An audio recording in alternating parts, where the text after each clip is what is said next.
오늘 함께 읽었던 말씀은 예수님께서 거라사라고 하는 사람들의 지방에 가서 일어났던 일입니다. 갈릴리 맞은편에 있는 동네다라고 표현이 되고 있습니다. 갈릴리 맞은편에 있다고 하는 것은 단순히 지리적으로 맞은편에 있다라고 하는 의미도 있지만 정서적으로 맞은편에 있다라고 하는 의미를 가지게 됩니다. 그곳에 가서 예수님께서 행하셨던 일을 기록하고 있습니다. 간단하게 우리가 내용을 알고 있지만 잠깐 정리하면 그 마을 출신으로, 거라사 마을 출신으로 귀신 들린 사람 하나가 예수님을 만나게 됩니다. 그는 오랫동안 옷도 입지 않은 채로 집에서 살지도 않고 무덤에서 지내고 있었습니다. 귀신이 그를 계속 붙잡으면 괴력이 생기는지 사람들이 그를 쇠고랑으로 쇠사슬로 묶어놓으려고 했지만 귀신이 자꾸만 그를 움직이게 되면 그는 귀신에게 몰려서 광야로 뛰쳐나가곤 했습니다. 그러다가 예수님을 만나게 됩니다. 예수님께서 그 안에 있는 귀신을 쫓아내십니다. 그 귀신에게 네 이름이 무엇이냐고 물었을 때 자기는 군대입니다라고 이야기합니다. 군대라고 하는 것은 로마 말로 레기온이라고 하는 것입니다. 하나의 여단을 이야기하는 것입니다. 약 10,000명이 넘는 군인들로 모여져 있는 그 군대를 이야기하는 것입니다. 그렇게 많은 귀신들이 들어가 있다라고 하는, 또는 그렇게 강력한 귀신이 들어가 있다라고 하는 것입니다. 그 귀신에게, 그 청년에게서 나가라라고 이야기하니까 그 귀신들이 이야기합니다. 옆에 있던 돼지떼를 보고 그런 무리가 저쪽으로 들어가게 해주십시오. 예수님 허락하시니 그 돼지떼들이 벼랑으로 치달아 몰사했다, 바다로 빠져 죽었다라고 이야기합니다. 그리고 오늘 읽었던 본문은 그 다음 이야기입니다. 그 사건을 본 사람들이 마을로 가서 이야기하는 것입니다. 마을로 가서 이야기하니까 많은 사람들이 예수님께 몰려왔습니다. 그리고 나서 된 이야기가 37절에 나타나 있습니다. 37절 말씀 같이 읽어보겠습니다. 시작. 거라사인의 땅 근방 모든 백성이 크게 두려워하여 예수께 떠나가시기를 구하더라. 예수께서 배에 올라 돌아가실세. 예수님께 나와서 놀라운 일을 보고 와서 그 사람들이 했던 반응은 두려워하고 예수님께 물러가시라고 한 것입니다. 떠나주십시오. 예수님 앞에서 떠나십시오라고 했던 또 한 사람이 있습니다. 그것은 바로 베드로였습니다. 베드로가 예수님을 목격하고 예수님의 신적인 능력을 발견하고 예수님 말씀대로 그물을 던졌더니 그물이 찢어질 정도로 물고기가 낚이는 것을 보고 베드로는 예수님 앞에 무릎을 꿇고 나를 떠나십시오. 나는 죄인입니다. 고백하고 있습니다. 그런데 앞뒤의 내용을 보면 베드로가 고백했던 그 상황과는 굉장히 다른 것을 보게 됩니다. 예수님에게 떠나주십시오라고 동네 사람들이 나와서 이야기하고 있고 예수님은 두말하지 않고 다시 배에 올라타셨다라고 이야기하고 있습니다. 이 마을 사람들에게 어떤 일이 있었던 것일까? 그 이전에 그 사람의 모습을 생각해 볼 필요가 있습니다. 27절에 우리 27절 말씀 세 번역을 같이 읽어보도록 하겠습니다. 27절입니다. 시작. 예수께서 무태 내리시니 그 마을 출신으로서 귀신 들린 사람 하나가 예수를 만났다. 그는 오랫동안 옷을 입지 않은 채 집에서 살지 않고 무덤에서 지내고 있었다. 그는 분명히 그 마을 출신이지만 더 이상 자기가 살던 집에 살지 못하고 있습니다. 옷도 입지 않은 채로 무덤에서 지내면서 사람들에게 있어서는 버림받은 모습입니다. 뿐만 아니라 사람들이 그를 다스리려고 하지만 사람들의 힘으로 그것을 어찌하지 못합니다. 도망쳐 다니게 되고 사람들은 오히려 그가 없는 것이 낫다고 생각하고 그는 사람이지만 그 마을 출신이지만 사실은 죽이지 못해서 쇠사슬로 묶어놓고 쇠고랑으로 묶어놓은 것이지. 어쩌면 그 사람의 입장에서는 귀신에게 사로잡혀 있는 것이 사는 것만, 죽는 것만 못한 존재로서 하루하루 연명하고 있었던 것 같습니다. 근데 재미있는 것은 이 사람이 귀신에게서 노임을 받고 난 이후의 이야기입니다. 귀신에게서 노임을 받고 그에 대한 대가로 일어난 것이 그 마을 사람들이 기르고 있었던, 그들이 치고 있었던 돼지떼가 죽은 것입니다. 마가복음에 같은 내용을 다루고 있는 마가복음 본문에 보면 거의 2,000마리가 되는 떼가 바다를 향해 뛰어들었다라고 이야기합니다. 그렇게 많은 돼지떼가 죽임을 당하게 됩니다. 그리고 돼지를 치던 사람들의 이야기를 들었던 사람들의 머릿속에는 그 죽은 돼지들의 모습이 떠올랐을 것입니다. 저거 하나 살리자고 우리가 그렇게 키웠던 돼지 2,000마리나 되는 그 많은 손실을 봤다고 하는 것에 대해서 분노를 느꼈을 수도 있습니다. 한편으로는 두려움을 느꼈을 수도 있습니다. 또 한 무리의 사람들이 있습니다. 36절에 보면 처음부터 사건을 지켜봤던 사람들이, 귀신 들렸던 사람들이 어떻게 나았는지를 그들에게 알려줍니다. 사람들이 어찌할 수 없었던 것인데, 사람들이 고칠 수 없었고 사람들이 제어할 수 없었던 존재였는데, 귀신 들렸던 사람이 병고침을 낫게 되는 것, 그가 정신이 온전하게 돌아와서 온전하게 옷을 차려입고 예수님의 발 앞에 앉아있는 모습을 보면서 저 사람은 누구인지 모르지만 그에겐 신적인 능력이 있다고 하는 것을 고백할 수밖에 없었을 것입니다.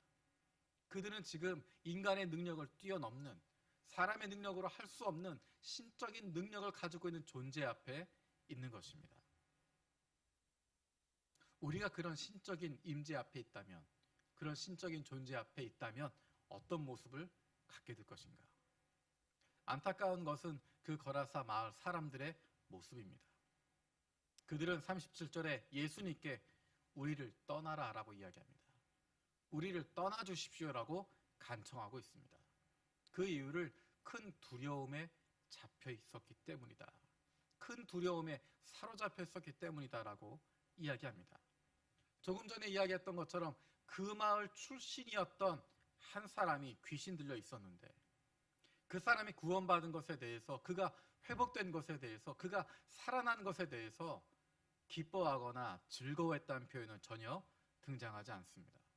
그 사람이 구원받은 것, 그 사람이 살아난 것, 그 사람이 자유를 얻게 된 것, 그 사람이 가정으로 돌아갈 수 있게 된 것, 그것에 대한 기쁨은, 즐거움은 아무데도 등장하지 않습니다. 오히려 그 사람이 살아난 것보다 돼지떼들이 죽었다고 하는 것, 경제적인 손실을 보게 되었다고 하는 것, 영적인 두려움을 갖게 되었다고 하는 것, 그것이 큰 부담이 되어집니다. 그런 주님을 자신들 앞에서 떠나라고 이야기합니다. 나를 낮추고 몸을 숙이는 것이 아니라, 우리에게 한 말씀만 하십시오라고 간청하는 것이 아니라 오히려 두려움에 사로잡혀서 떠나십시오. 당신이 없으면 우리는 다시 평화로울 수 있습니다. 당신이 없으면 우리는 아무 일도 없었던 것처럼 살아갈 수 있습니다. 우리를 떠나십시오라고 간청합니다. 이 얼마나 안타까운 모습인지 모르겠습니다. 조금 전에 이야기했던 것처럼 베드로는 예수님 앞에 두려움을 느끼고 그 앞에 무릎을 꿇습니다. 나는 죄인입니다. 나를 떠나소서. 그 이야기는 예수님을 신적인 존재로 인정하고 그가 변화되기를 기대하는 마음을 가지고 있는 것입니다. 예수님 떠나버리시고 나는 예전처럼 살겠습니다. 우리는 예전의 모습으로 그때가 좋았습니다. 그때가 행복했습니다. 예수님 모를 때 그때가 좋았습니다라고 이야기하는 것이 아니라 나를 바꿔주십시오라고 고백하고 있는데, 이 마을 사람들은 예수님께 다른 이야기를 하는 것입니다. 당신이 신적인 능력이 있고 귀신을 쫓아낼 수 있고 삶을 바꿀 수 있는데 우리는 그런 것 필요 없습니다. 우리는 지금 이대로 살겠습니다. 지금 이대로가 좋습니다. 과거처럼 살았던 것이 좋습니다. 과거처럼 그렇게 아무 일 없었던 것처럼 살아가고 있는 것이 우리에겐 행복했습니다. 우리를 바꾸려고 하지 마십시오. 이 모습은 요한복음 4장에 등장하고 있는 사마리아 수가성의 모습과 완전히 대조되는 모습입니다.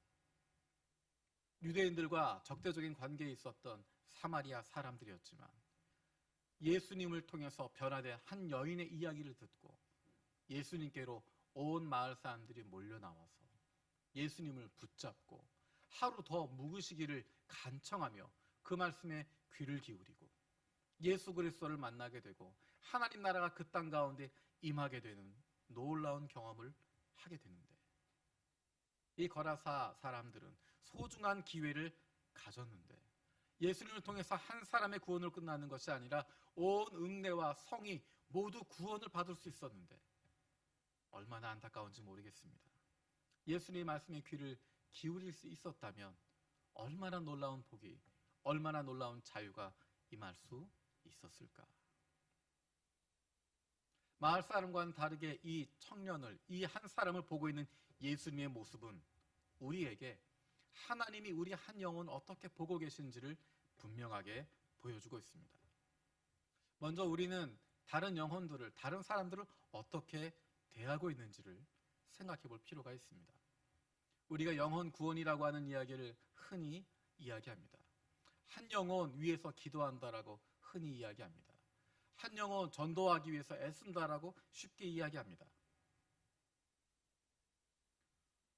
우리는 그 한 영혼을 얻기 위해서 수많은 영혼들을 파괴한다면, 수많은 영혼들을 파괴하고 한 영혼 얻는다고 기뻐하고 있나?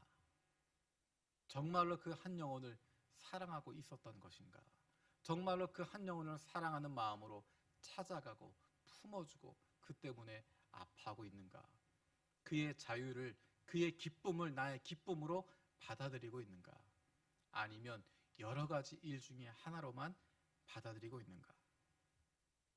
거꾸로 이야기하면 귀신에 사로잡혀 있었던 그 사람의 모습이 어쩌면 바로 저와 여러분들의 모습이 아닌지 모르겠습니다.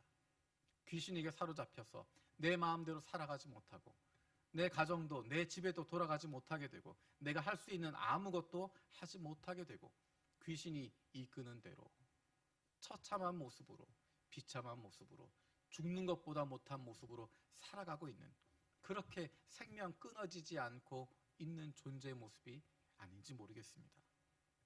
그런데 그 한 사람을 위해서 예수님께서 찾아오고 있습니다.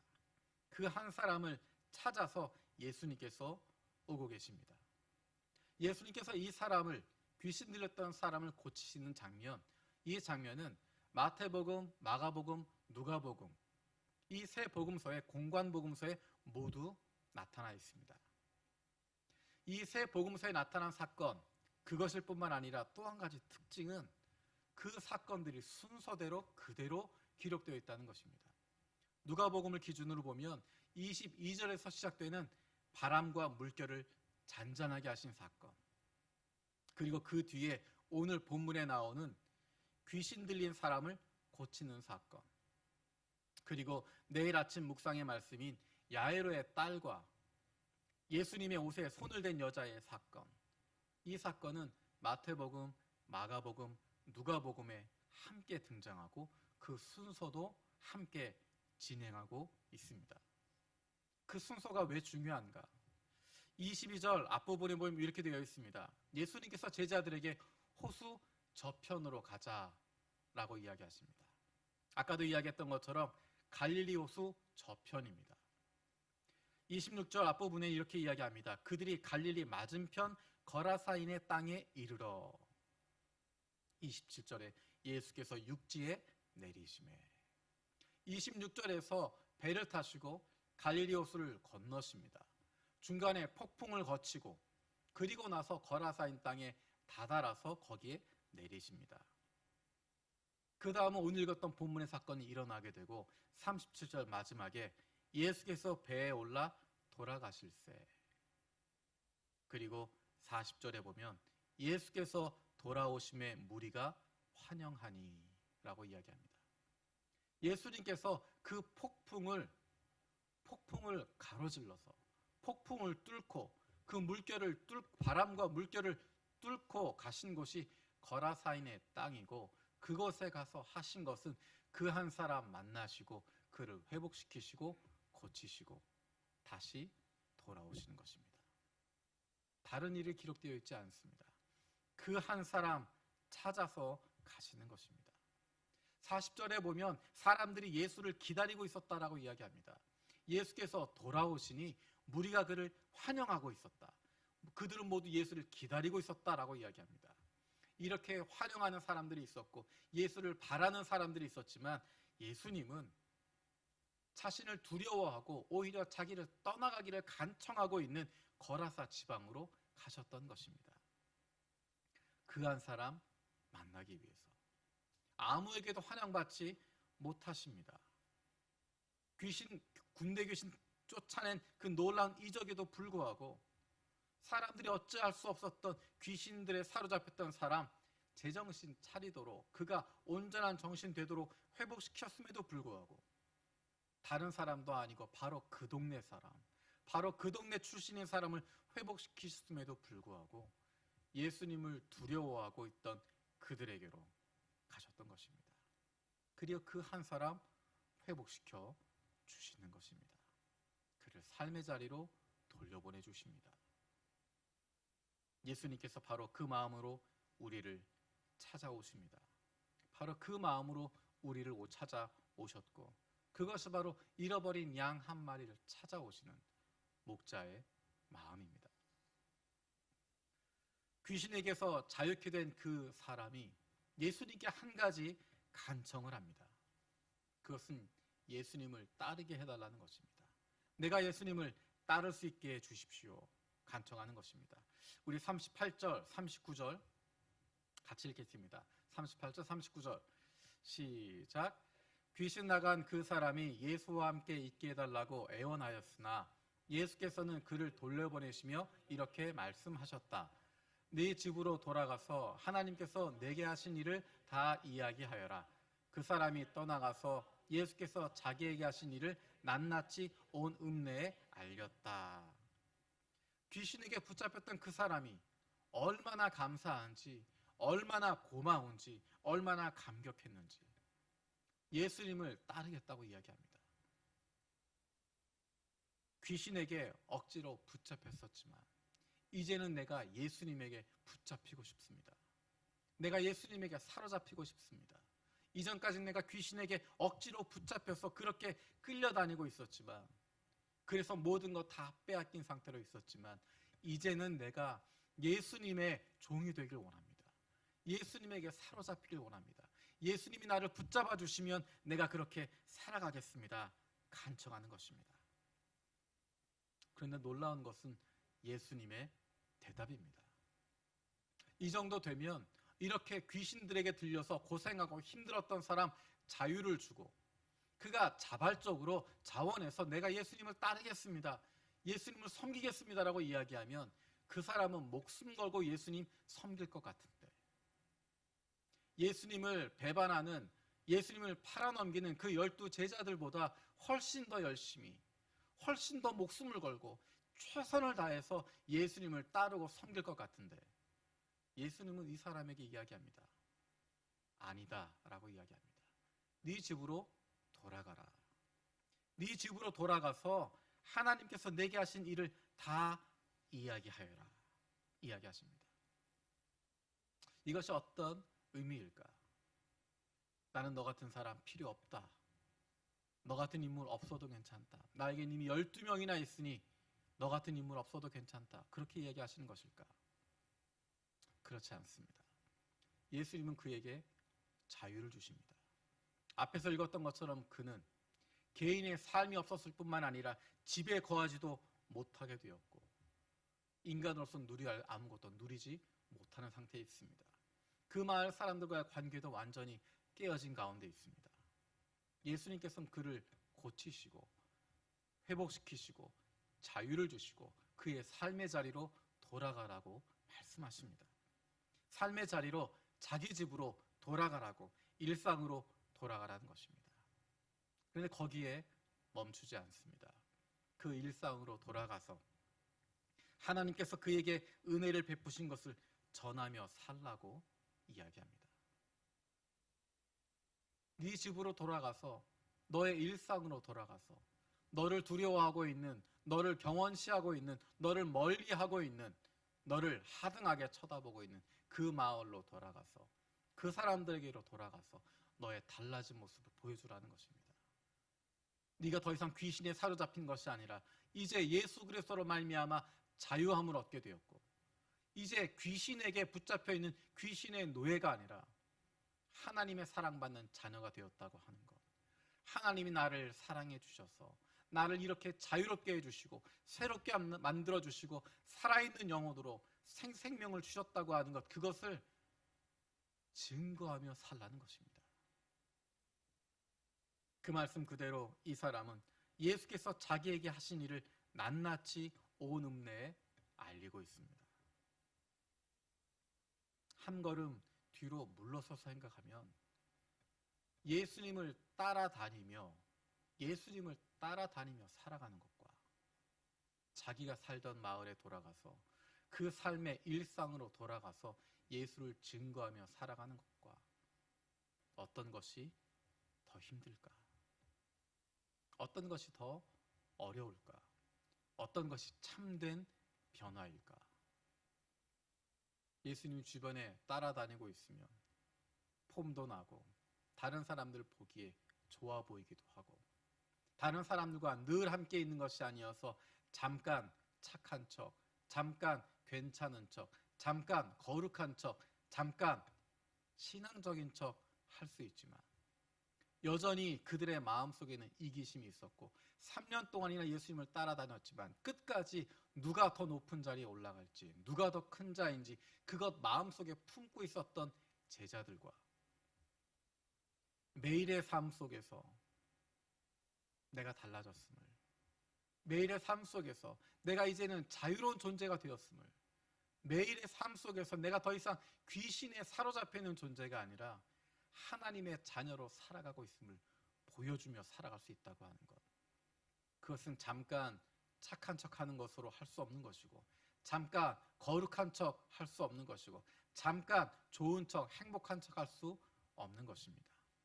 그 안에 진정한 기쁨이 있어야, 진정으로 귀신에게서 붙잡혔던 거기에서 풀려나게 되었던 자유함이 있어야, 기쁨이 있어야 그런 삶을 살아갈 수 있는 것입니다. 예수님을 쫓아서 그 옆에 머물고 있는 것보다 더 중요한 것, 그것은 일상 속에서 예수를 증거하며 살아가는 것입니다. 예수님으로 말미암은 구원의 기쁨을 누리며 살아가는 것입니다. 예전에 함께했던 가족들에게로 돌아가고 예전에 살았던 집으로 돌아갔지만 이제는 예전과는 전혀 달라진 삶을 살게 되는 것입니다. 이전에는 귀신에게 사로잡혔지만, 이전에는 내 욕심에 사로잡혔지만, 이전에는 나를 위해서 살아갔지만, 이전에는 내 것 위해서 살아갔지만 이제는 나를 살려주신, 아무런 조건 없이 나를 찾아오신, 나를 위해서 모든 것을 내어주신 그 하나님의 사랑을 받고 있는 존재로서 그 사랑받는 기쁨을 가지고 살아가는 것입니다. 그것이 바로 구원입니다. 그것이 바로 하나님의 나라의 생명을 이 땅 위에서 누리며 살아가게 되는 것입니다. 재미있는 사실 한 가지는 귀신에게 붙잡혔던 그 사람은 예수님을 만나고 그의 인생이 달라집니다.